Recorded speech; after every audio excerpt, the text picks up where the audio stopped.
skirt out in the whip, but do not crash. See you looking at me, hater, why you look so mad? Pull off of the car lot, push button that hard top. Las Vegas at the Hard Rock, you can see the time on my smartwatch. Bent out in the penthouse, still a player with the pimp mouth. Your girlfriend is my friend now, and she loving it when we spin out. Hop in the Porsche and I go fast, go fast, go fast. Hop in the Rari and go fast, go fast, go fast. Skirt out in the whip, but do not crash. See you looking at me, hater, why you look so mad? Hop in the Porsche and I go fast.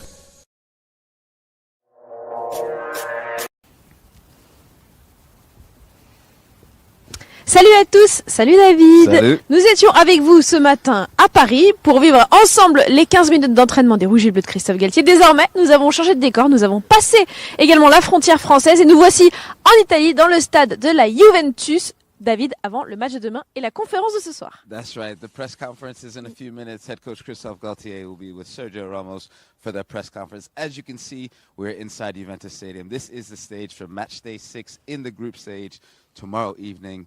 Lovely stadium. Hopefully we have a lovely game tomorrow. David, la pelouse a l'air parfaite avant le match de demain soir. Donc on l'a dit, ultime et dernier match de cette phase de groupe de l'UEFA Champions League. Pour l'instant, on jette un œil sur le classement, c'est ce qui nous intéresse et ça montre pourquoi ce match sera si précieux demain soir. Parce que le Paris Saint-Germain est en tête juste devant Benfica, mais ça se joue vraiment à la différence de but.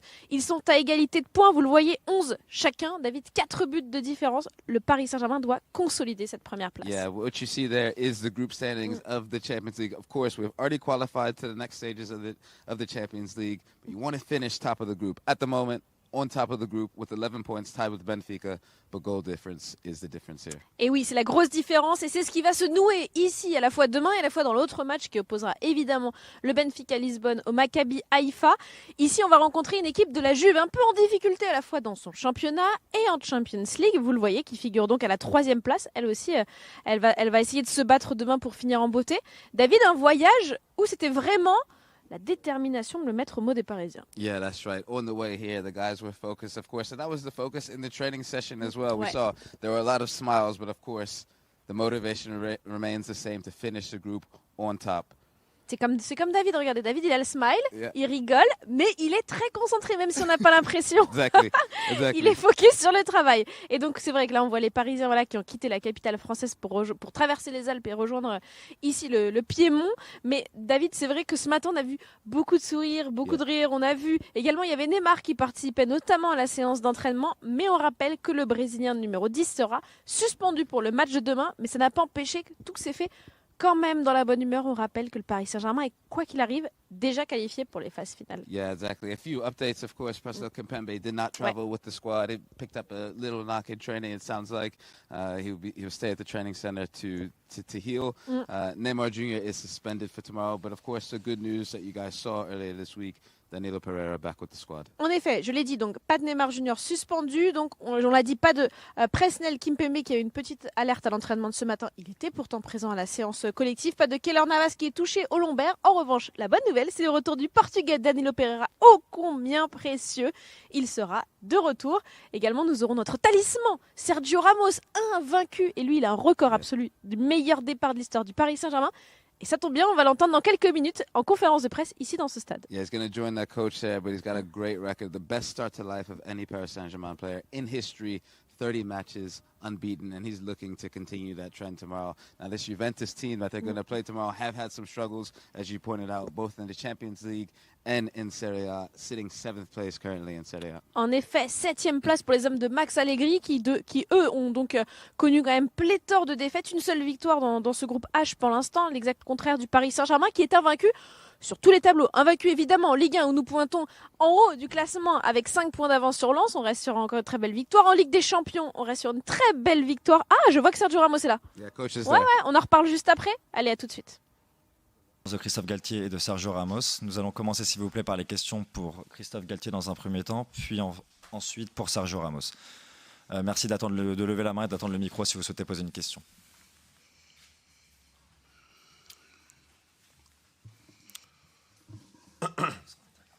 Buonasera Marco Venditti, signore mia Calcio News. Buonasera mister. Una domanda. nella storia il PSG non ha mai vinto una Champions League. Ogni anno è sempre un tentativo, i francesi aspettano a Parigi questo grande trofeo. Lei pensa che quest'anno ci siano i prodromi per arrivare a questa grande vittoria? Grazie. Bonsoir. Oui, il y a beaucoup d'attentes autour du Paris Saint-Germain, chez nous en France, voire en Europe. Ce qui est normal quand on voit comment est composé notre effectif. Nous avons des joueurs de classe mondiale, avec beaucoup d'expérience, beaucoup de vécu. Malheureusement, pour l'instant, le Paris Saint-Germain n'a pas pu remporter ce magnifique trophée. Mais c'est un trophée qui est très difficile à gagner, qui, je le répète souvent, quelquefois, les matchs sont irrationnels avec des retournements de situation. Je pense que le PSG est tout proche de gagner un trophée. Évidemment que nous espérons que ça soit cette année. Mais il y a quelques saisons en arrière, ça s'est joué à pas grand-chose. La saison dernière, le scénario a été incroyable, mais il y a évidemment beaucoup d'espoir et beaucoup d'attentes, mais je sais que le club, notre président et la direction sportive essaient de mettre tout en œuvre pour qu'on puisse un jour remporter ce magnifique trophée.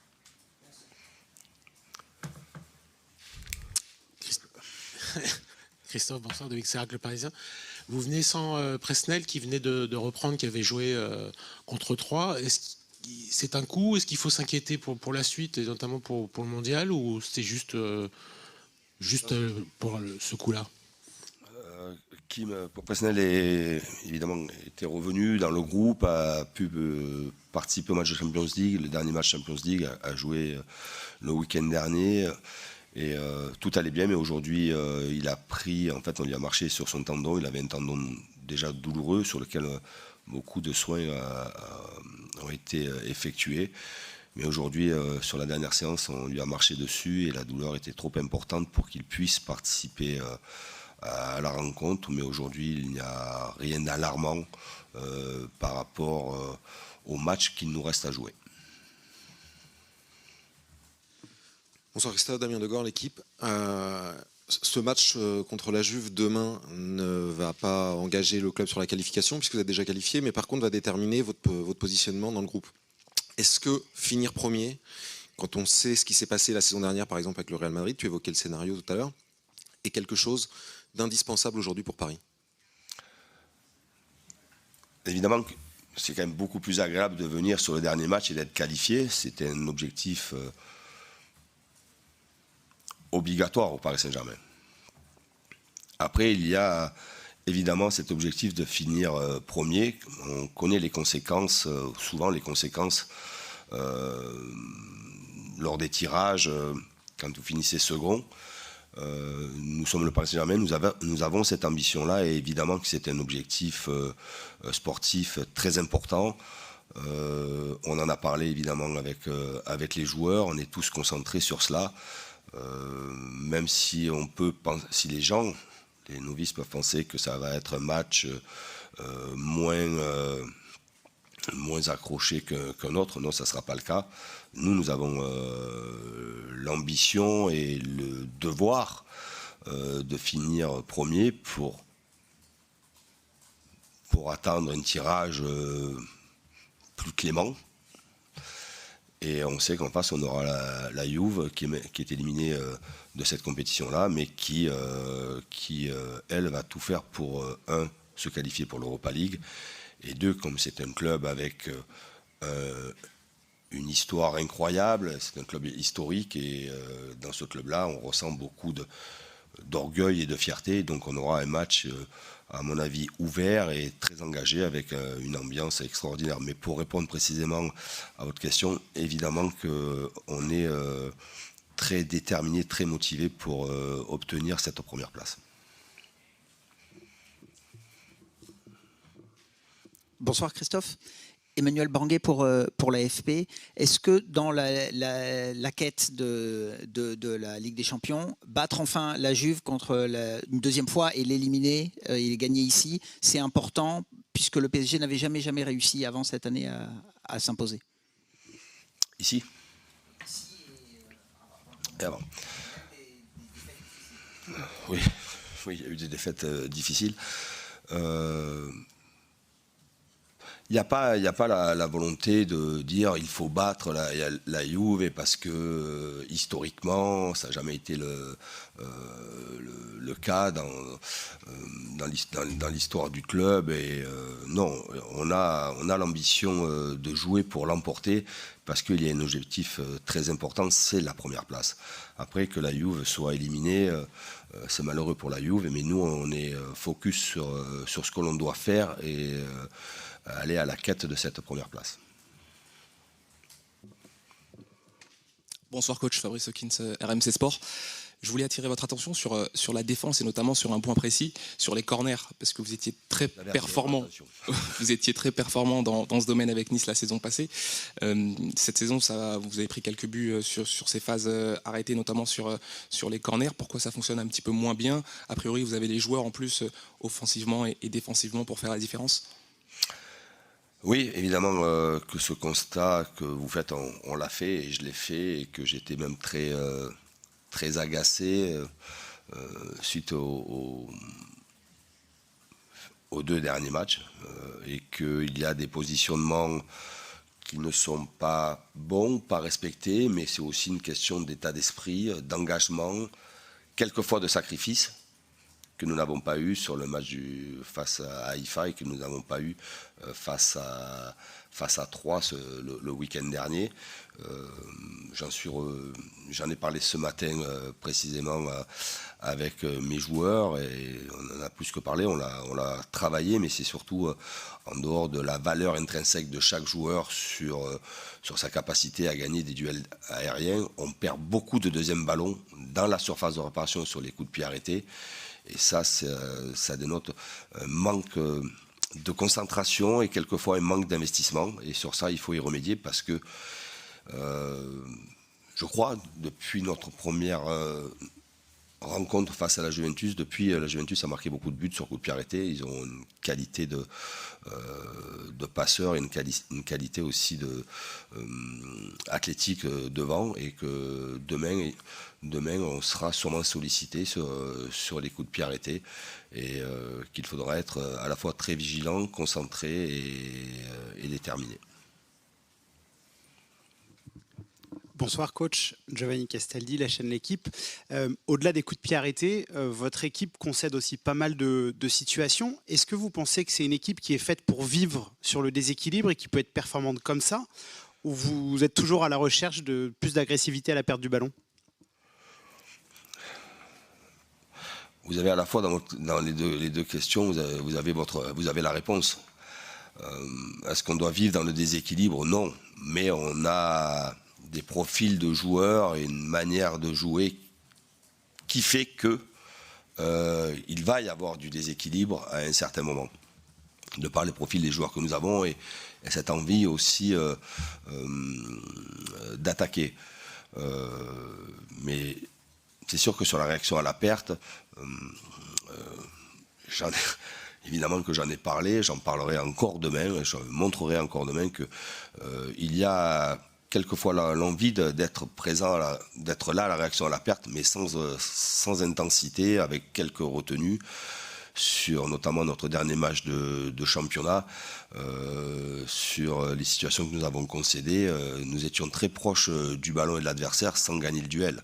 Donc il y a aussi là-dessus, on doit y remédier à travers un engagement plus important et peut-être aussi d'avoir un peu plus de métier, quelquefois, et on est dans de métier, et faire des fautes un peu des fautes tactiques pour enrayer des transitions qui peuvent être finalement dangereuses. Dernière question pour Christophe Galtier, s'il vous plaît. Buonasera. Buonasera, Fabio Riva del Tuttosport, bonsoir coach. Una domanda al tecnico rivale ma anche all'esperto di calcio per cortesia, se ci aiuta a capire dal suo punto di vista perché la Juventus è stata eliminata così presto in Champions League, se è un problema di gioco non europeo o di qualità dell'organico. Grazie mille.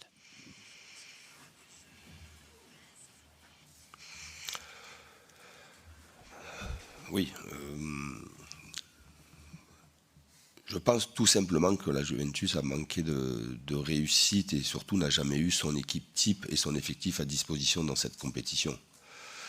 Quand vous avez des joueurs de classe mondiale, pour ne pas les citer, à la fois Paul Pogba ou Chiesa qui sont absents, et à cela s'est enchaîné l'absence d'autres joueurs. Évidemment que vous êtes vite affaibli, amoindri, et que même s'il y a du tempérament, du caractère et de l'envie, cette compétition est très exigeante. Il faut des joueurs d'expérience, il faut des joueurs de classe internationale. Et malheureusement, depuis le début de la saison, la Juve a été privée de ses meilleurs joueurs. Voilà pour moi la raison principale pour laquelle la Juve n'a pas pu se qualifier cette saison. Merci. Nous passons en question pour Sergio Ramos, s'il vous plaît.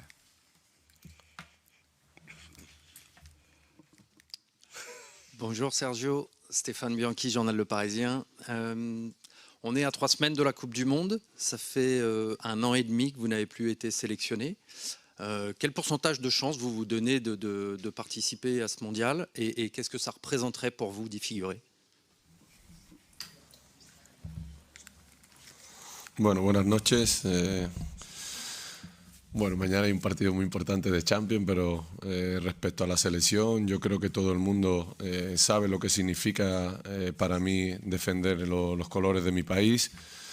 Y bueno, a pesar de haber sido un año duro después de las lesiones y demás, pues vuelvo a sentirme muy bien, vuelvo a jugar todo con mi equipo y vuelvo a estar disponible, ¿no? Al final no es una decisión que dependa de mí, yo sigo teniendo mi ilusión intacta de volver a la selección y por supuesto uno de los sueños es el Mundial, pero bueno, hay que esperar, hay que seguir jugando con mi equipo, intentar rozar el mejor nivel para intentar de convencer al técnico. Por lo demás es algo que no depende de mí, ¿no? Respeto por supuesto a nuestro seleccionador, ojalá pues tenga la oportunidad de poder volver a jugar un Mundial.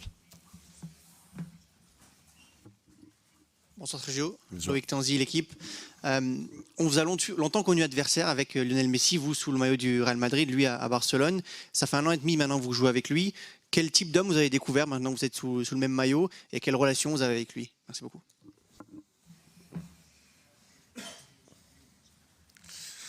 Bueno, yo creo que es algo que le crea mucha curiosidad a todo el mundo, pero al final somos jugadores que tenemos el mismo objetivo, que es querer ganar con el Paris Saint-Germain, intentar hacer grande o más grande a este equipo y ayudarlo dentro de nuestras posibilidades, tanto con la experiencia que tenemos, con un buen rendimiento. Por lo tanto, mi relación con Leo es magnífica y dentro del campo pues también se puede ver, ¿no? Que al final para ganar hace falta un buen grupo, hace falta pues respeto entre todos los jugadores y que haya buen espíritu y buen alma, ¿no? Porque al final para lograr grandes cosas necesitas que reine la paz, porque el enemigo ya está fuera como para buscarlo dentro. Por lo tanto, destacar, ¿no?, la gran relación que hay entre todos los jugadores y yo creo que es la mejor manera de acercarte al éxito. Bonsoir Sergio, Marc Méchenois, Goal.com. Depuis quelques semaines et le passage d'une défense à 4, il y a une nouvelle concurrence qui se met en place avec 3 défenseurs pour 2 places. Comment tu vis cette nouvelle situation et est-ce que cela peut influencer sur ta prolongation de contrat qui arrive à échéance à la fin de la saison? Merci. Bueno, al final jugar con defensa de 3 o defensa de 4 no es algo que dependa de nosotros, de los jugadores, es algo que decide el míster, que es el experto y el que analiza siempre a los rivales, ¿no? Y cuál es el mejor sistema para jugar en cada momento. Para mí, vengo muchísimos años atrás jugando con línea de 4, pero yo creo que los grandes equipos tienen esa flexibilidad adaptarse a cualquier sistema, ¿no? Yo creo que es lo que hace grande también al equipo, pero al fin y al cabo, si es una pregunta a nivel personal, a mí la línea de 4 me gusta más porque tienes un poco más de equilibrio quizá en el centro del campo, que es donde pues quizás a veces se necesita un poco más de posesión de balón, pero tiene sus pros y sus contras, tanto un sistema como el otro. Jugar con línea de 3, que prácticamente es con 5 porque tienes los dos laterales, también te da un plus de seguridad defensiva. Y bueno, son cosas que valora el técnico y nosotros estamos a disposición de lo que diga y considere en función del rival que tengas enfrente. Y de cara a la renovación, pues solo pienso en jugar, en mostrar mi mejor nivel. Y ya veremos lo que pasa, ¿no? De aquí a final de año. Sinceramente estoy muy agradecido por el cariño y el esfuerzo que hizo el Paris Saint-Germain hace 2 años en mi fichaje y ojalá pueda devolverle todo lo que ellos han depositado en mí con un buen rendimiento y con títulos y logros para nuestra afición. Bonsoir Sergio, ici c'est Eric Chasseur pour Europe 1. Vous avez déjà plus joué cette saison que la saison dernière. Les 2 seuls matchs que vous avez loupés cette saison, c'est pour un carton rouge et une suspension et pas de blessure. Est-ce que c'est définitivement derrière vous? Est-ce que vous vous sentez rassuré? Et est-ce qu'à un moment donné, vous avez peut-être un petit peu douté que votre carrière était peut-être plus derrière vous avec ces blessures? Est-ce que vous avez changé quelque chose aussi sur votre façon de travailler pour éviter justement les blessures?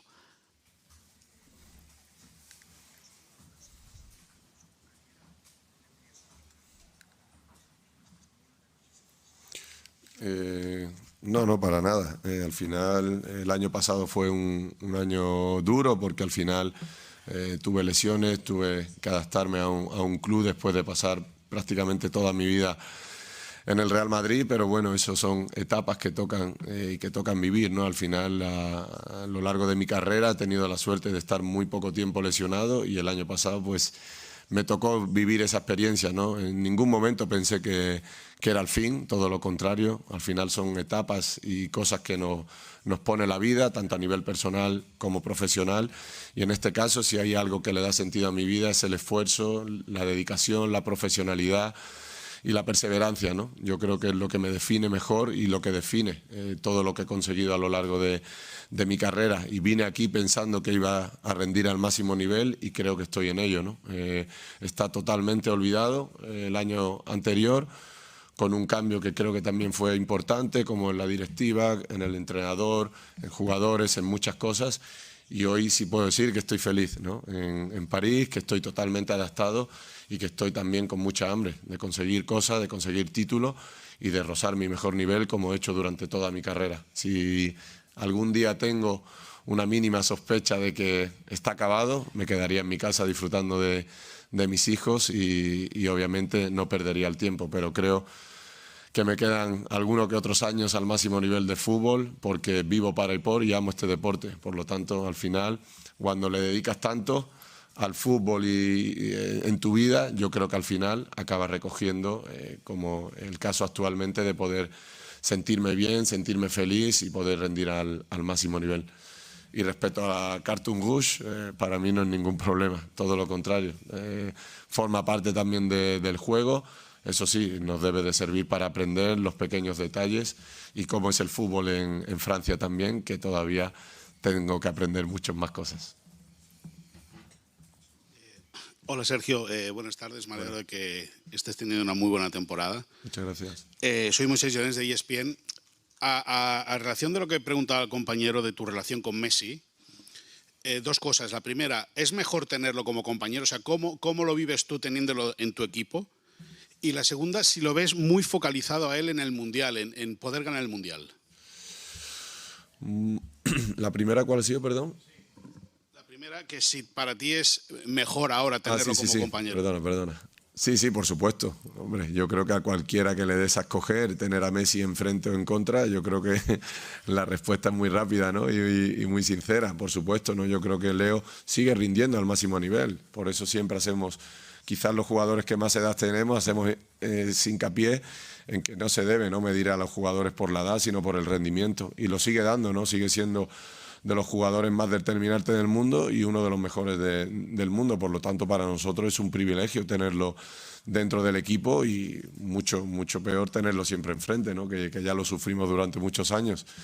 Y de cara al Mundial, no lo sé, pero yo lo veo muy centrado durante esta temporada, desde el principio, al igual que el año anterior. Sí que es cierto que al final, pues todos los que tienen posibilidades de estar ahí en una Copa del Mundo y no han tenido la suerte en otros casos como de nosotros de haberla ganado, pues quizás pueden tener ciertas cosas en la cabeza, pero en su caso yo creo que está muy focalizado en rendir bien, porque al final si uno se va autoprotegiendo para intentar llegar bien y se va quitando de partidos, se va intentando, al final lo que tenga que pasar va a pasar, ¿no? Yo soy de esos jugadores que piensa con esa mentalidad, me gusta dar el máximo nivel en cada partido para intentar llegar bien si te toca jugar el Mundial. Después la mentalidad de cada uno tendrías que preguntarle personalmente a ellos, ¿no? Pero yo desde mi punto de vista me gusta entrenar como juego. No soy de esos jugadores que intenta dosificar para intentar llegar a una competición, porque hay veces que te vas cuidando y el día antes pues te lesionas, ¿no? La vida te pone a veces ese tipo de circunstancias y nunca sabes lo que puede pasar. Bonjour Sergio, Bruno Salomon, Radio France.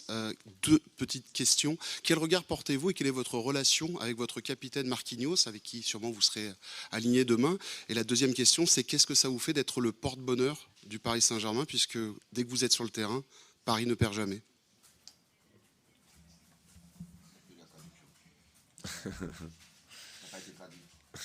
Oui, I understand. Oui. No. Speak French? No. The next season.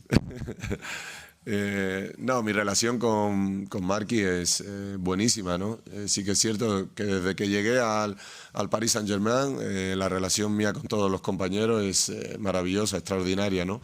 Y en el caso de Marquinhos, que es el actual campeón y un jugador que tanto en el Paris Saint-Germain como en su selección es una pieza importante y clave para todos nosotros, pues al final hay una relación también muy buena de intentar en momentos de dificultad, de un partido que se pone pues, con un resultado adverso, se pone con un resultado complicado, entre los dos pues es gestionar un poco, ¿no?, los problemas que hay dentro del vestuario. A mí sí, sinceramente pues siempre me salió de forma natural y no es cuestión de quién está por encima de uno o de otro, ¿no? Al final el brazalete es una entidad de respeto de muchos años que a él le pertenece y por supuesto yo estoy encantado de asumir mi rol dentro del grupo, de intentar ayudar tanto a Marqui como a cualquier compañero que lo necesita, y eso yo creo que es la gran importancia que debe de haber dentro de un grupo a la hora de ganar. Jugadores expertos, con más edad, que se encarguen de llevar un poco el equilibrio del grupo y que solucionen esos pequeños problemas que nunca deben de salir fuera, ¿no? Y entre los dos yo creo que lo hacemos bastante bien. Ramos, eccomi, buenas tardes. Marco Conterio, Tutto Mercato Web. L'ultima volta che ha giocato contro la Juventus allo Stadium ha vinto 3-0 qua, se non sbaglio, con il Madrid. Quanto è diversa questa Juventus da quella Juventus e si aspettava di vederla anche già fuori dalla Champions League? Grazie. Hombre, las diferencias no te las sabría decir específicamente porque tendría que analizar, ¿no?, a la Juve actual y para eso habría que hacer un seguimiento de muchos partidos. No he visto muchos partidos de la Juve en la Liga, pero sí, por ejemplo, en la Champions sí lo hemos seguido, ¿no? Es cierto que nosotros, desde que vinimos aquí con el Madrid, era un equipo y a día de hoy es otro. Por lo tanto, creo que las comparaciones nunca son buenas, pero para mí la percepción que yo tengo como persona, como futbolista, es que la Juve siempre ha sido un equipo competitivo, tanto en su estadio como fuera. Y yo creo que su historia lo avala, ¿no? Yo creo que la historia de la Juve habla por sí solo, pero el fútbol tiene eso, que no puedes vivir del pasado y tienes que demostrar cada año. Y hoy día yo creo que el fútbol va creciendo, a nivel físico ha crecido mucho y al final cada día es más difícil ganar a cualquier equipo, se llame como se llame. No es importante el escudo, no es importante la historia, como el rendimiento actual, ¿no? Yo creo que actualmente la Juve sigue teniendo un equipo muy competitivo, quizás ahora pues atraviesa un mal momento porque tiene malos resultados y sobre todo una plantilla con jugadores con muchas lesiones Y bueno, desde fuera, a partir de mañana le deseo lo mejor, pero nosotros venimos aquí a intentar ganar el partido y ser primeros del grupo. Dernière question, s'il vous plaît. Ramos, buonasera, Marco Venditti, signore mia Calcio News. Tu che sei un giocatore di tanti anni di esperienza, ecco, la Champions League per te è rimasta sempre della stessa qualità o c'è qualche cosa di negativo o qualche miglioria, qualcosa che è andata meglio secondo te? Muchas gracias.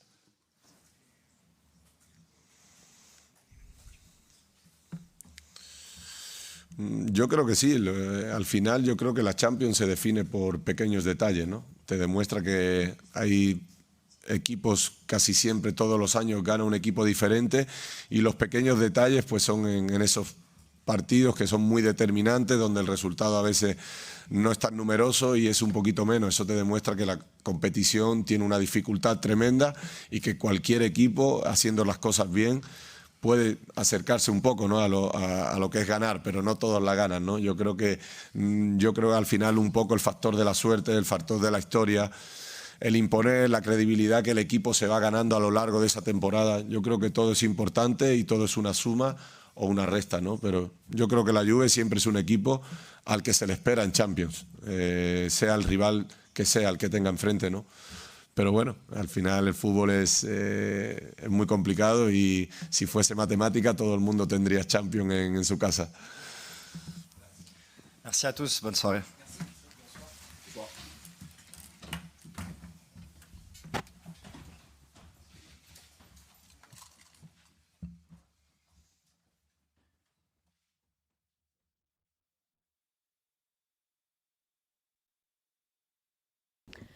Et voilà David, c'est tout pour la conférence de presse du coach Christophe Galtier et donc de Sergio Ramos, dont d'ailleurs je vais récapituler quelques points. Je me suis pris des petites notes sur mon téléphone sur Sergio qui parlait donc espagnol pour les francophones. Donc en effet, il a d'abord parlé, évidemment été sondé de long en large et en travers sur sa relation avec Léo Messi qui intrigue tant les médias étrangers de par leur rivalité pendant tant de décennies du côté de l'Espagne. Mais désormais, nous sommes ici dans la capitale française, enfin ici en Italie. Et il a dit que la relation était absolument magnifique avec Léo Messi. Leur objectif commun désormais sous le maillot rouge et bleu, eh bien c'est d'emmener le Paris Saint-Germain le plus loin possible. Et c'est dans cette dynamique-là, oui David, en effet, il y a un avion qui passe juste au-dessus. Et c'est dans cette optique-là que les deux, eh bien voilà, travaillent ensemble d'une main de fer pour essayer de porter très haut les couleurs du Paris Saint-Germain. Il a été sondé sur la défense à 4, défense à 3, système donc amovible, en tout cas hybride de Christophe Galtier. Il a dit qu'importe le système, pour vous résumer, l'important c'est de s'y adapter et de gagner. Pas de souci pour Sergio Ramos, dont on ne peut nier l'expérience a priori sur le rectangle vert. Justement, et son expérience, il en a parlé l'année dernière, une année difficile, c'est vrai, de par le changement déjà quand il a quitté les merengues et les blessures qui ont un peu miné sa saison dernière, mais il a dit désormais c'est derrière lui. Ici, il est heureux, il se sent bien. Il a rappelé plusieurs fois ô combien ses coéquipiers l'avaient bien accueilli ici dans la capitale. Il a une très très bonne relation avec tout le monde et ça l'a beaucoup aidé finalement. La détermination a toujours été la clé de sa carrière. C'est ça qui l'a permis à chaque fois de retrouver son niveau et il n'attend que ça ici dans la capitale. C'est derrière lui en tout cas. Marquinhos, ouais, c'est pas fini David. Marquinhos, très bonne relation avec le capitaine brésilien, il l'a dit, un vrai leader ici. L'essentiel pour le Paris Saint-Germain, comme pour toute équipe, c'est vraiment d'avoir une balance, un équilibre entre les joueurs d'expérience, les plus jeunes, les leaders, les suiveurs, bref.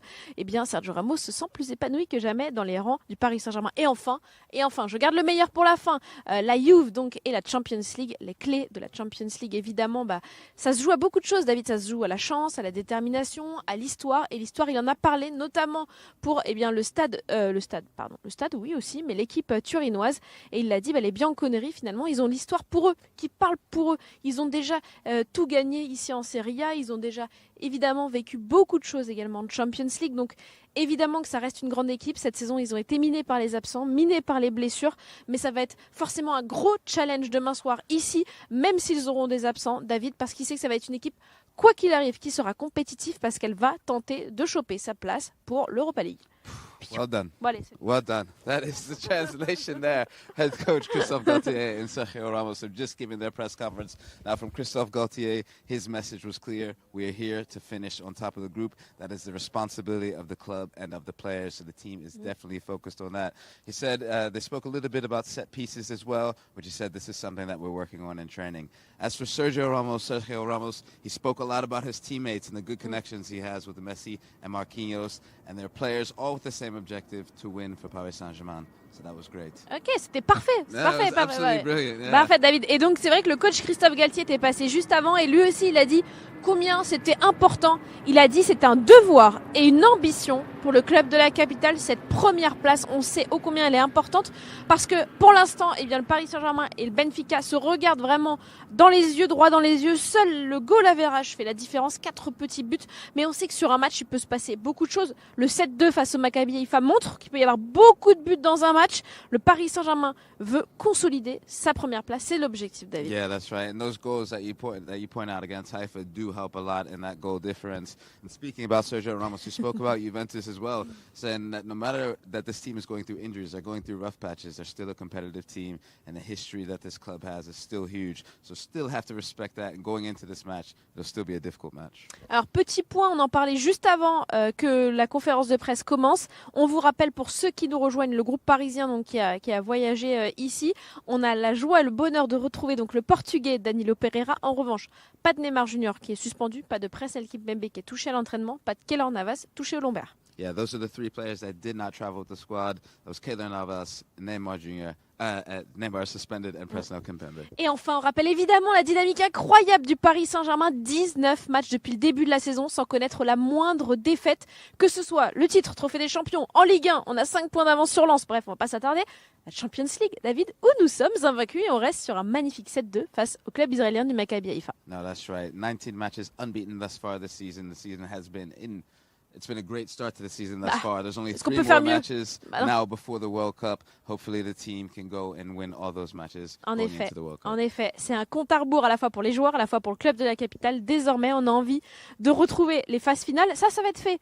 Nous sommes qualifiés. D'ailleurs, David, il n'y a que 2 équipes sur toute la décennie qui est parvenue à se qualifier, à part le Paris Saint-Germain, c'est le Bayern et le Real Madrid. Il n'y en a que 3 sur tout le continent qui a réussi à faire ça depuis plus de 10 ans. Le Paris Saint-Germain en fait partie. Nous sommes très fiers d'eux. Voilà, je tenais à le dire. Et David aussi, avant qu'on se quitte, j'en parlais parce que ce matin, nous étions à l'entraînement aussi. Petite pensée quand même pour Nordi Mukiele, dont c'est l'anniversaire aujourd'hui. Yeah, big birthday shout out to Nordi Mukiele. Happy birthday to the guy. Pourquoi tu te marres? Hey, sorry? Pourquoi tu rigoles? Because it was funny, but big birthday shout out to Nordi Mukiele. Played very well in that last match in the weekend, so that was a great birthday present for him. Of course. What else do we have to say? Yeah, this is. Alors déjà, on va dire un petit peu le point. On sait que combien vous l'aimez bien. Le point météo, il fait un peu frais quand même, une dizaine de degrés ici. Il fait humide, donc demain, bon, c'est parfait pour jouer au foot. Le terrain, ça va fuser, donc les gestes techniques, notamment, on imagine, de Messi et de Mbappé, ça va aller très vite. 40 000 personnes dans ce Juventus Stadium. Très belle ambiance, a dit Christophe Galtier, qu'il attend demain ici. Yeah, that's right. 41,000 is the capacity of this stadium, and as you point out, the carpet, the pitch looks perfect. Non, looks mais in c'est great parfait. condition. So yeah, tomorrow the stage is set. That's all we have. Voilà, je pense qu'on a fait à peu près le tour. Évidemment, nous allons vous quitter comme d'habitude pour se mettre l'eau à la bouche avec la bande-annonce. D'abord, on va regarder les lives de demain. Donc, le programme, il est chargé évidemment dans ces lives. On va les découvrir ensemble. Vous aurez l'habituel donc match day avec Laure et Fab. Ça se passera du côté de Twitch. Ensuite, évidemment, vous aurez la Youth League à découvrir pour ceux qui sont abonnés à PSG Télé. PSG Télé, c'est ça, Premium. Ensuite, eh bien, vous aurez nous deux, hein, David. That's us. Nous serons en avant-match ici même au bord terrain pour vous faire un peu monter l'ambiance et vous faire vivre l'atmosphère comme si vous étiez ici à Turin avec nous. Et puis ensuite, Arsène et Trippi, vous le voyez, et bien donc ce sera à partir donc de 20h15, ils seront en direct sur Twitch pour le Match Center. Ça, ce sera parfait pour suivre le match de près. Voilà, David, va falloir être connecté I demain. want to give you guys the schedule as well. You can see it on the screen, of course. Match day with Capture Laure d'écran. and Fab. Then you have the Juventus versus PSG in the Youth League. The youth team have already qualified. They won 4 out of 5 matches in their group stage so far, so doing very, very well. They've already qualified. Then you've got the kickoff right here on the pitch. On rappelle que c'est pas les And then live of the day. And then, Voilà. yeah, live of the day. Non. You have the match center. C'est with de demain. Voilà. Arsène and Trippi. En effet, c'est vrai. Donc les lives de demain et donc 20h15, rendez-vous demain. David et moi, nous serons en direct à partir donc de 19h30 ici au Juventus Stadium. Entre-temps, on va vous faire découvrir toutes les coulisses ici avec nous, avec le mag évidemment. David, on va tout vous montrer. Je pense qu'on a tout dit. That's it for us. Yeah, that's it. We'll leave you. We'll see you tomorrow. Allez, ciao. Ciao, ciao. À demain.